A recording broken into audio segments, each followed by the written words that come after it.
I'm a huge fan of your work, and really, I've been waiting for this moment for Life. And Oh God. so I was just wondering, really, what is like the peak moment on that stage? You want to know what, Drizzy? I really love busting out from underneath the floor doing Roman's Revenge. You know, when I say I'll kick that hoe, punt, and when I say, well, bitch, if you ain't and get off the pot. Very powerful. You know what I mean? We really connect, and it really, you know. I'm also a very big fan of all of your musical compositions, and I was just wondering if we'll be getting, any new Nicki Minaj anytime soon, because I just think it's exciting. It's really exciting. It's really exciting. Yeah, you said that.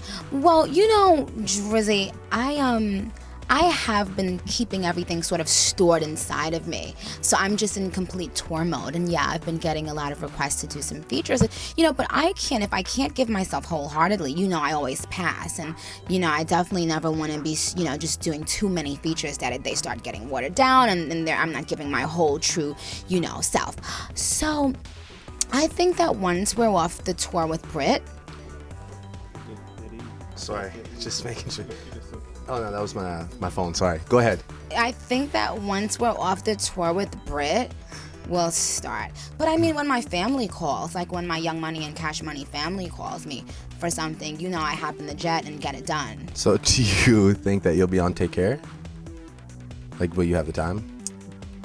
I gotta check. I gotta see. It's more a yes than a no. If I could pencil you in, though, I was saying if All I right, could cool. pencil Verbal agreement. Take Thank Care. you. Appreciate it. Verbal agreement. Bye, Drizzy. Drake, one question. Just one question, Drake.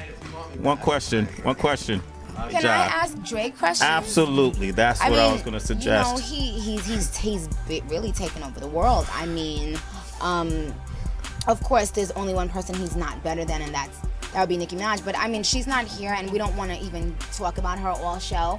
How does it feel, Drizzy? I mean, we always talk about we were on the bus together, and we would be back there playing spades and doing all that. And then next thing you know, Drizzy just went now, Drizzy was touring over the world and went to the UK and all these other countries. So Drizzy, how does it feel to be back now with your family? Well, I truly enjoy these moments, especially being in New Orleans, which was like, actually New Orleans was the first place that I ever really realized that my music was even getting out there, because I remember walking outside the W and there was a guy out there selling mixtapes and he had So Far Gone, and I couldn't believe it. I wasn't even mad. You usually think you'd be mad when there's like a bootlegger, but I was like super excited. And so to come here tonight, with the family and we're actually in the Young Money room where we used to like get ready for every single show. Yeah. So This is the Young Money room right here? This is the Young Money room. Yeah, this is the Young Money room. So yeah, it's pretty exciting. I'm always glad to be here. I'm always glad to see your face. I like when you go all curly and crazy. I know you The do. fans want to know what's up with the bearded curly look right now, the afro look. Well, I'm just it's a symbol of hard work. And I was actually doing it for a movie. I Figured that. I figured that you were doing that for that movie. See, I was okay. Yeah, you pieced that together. But I was doing it for a movie, and then I actually decided Just kept it? I decided to work on my album instead of doing that particular film. So I'm just gonna keep the look now, because well, I mean, really I'm the gal them sugar with this. You are the gal them sugar? No, I'm the gal them sugar. Oh.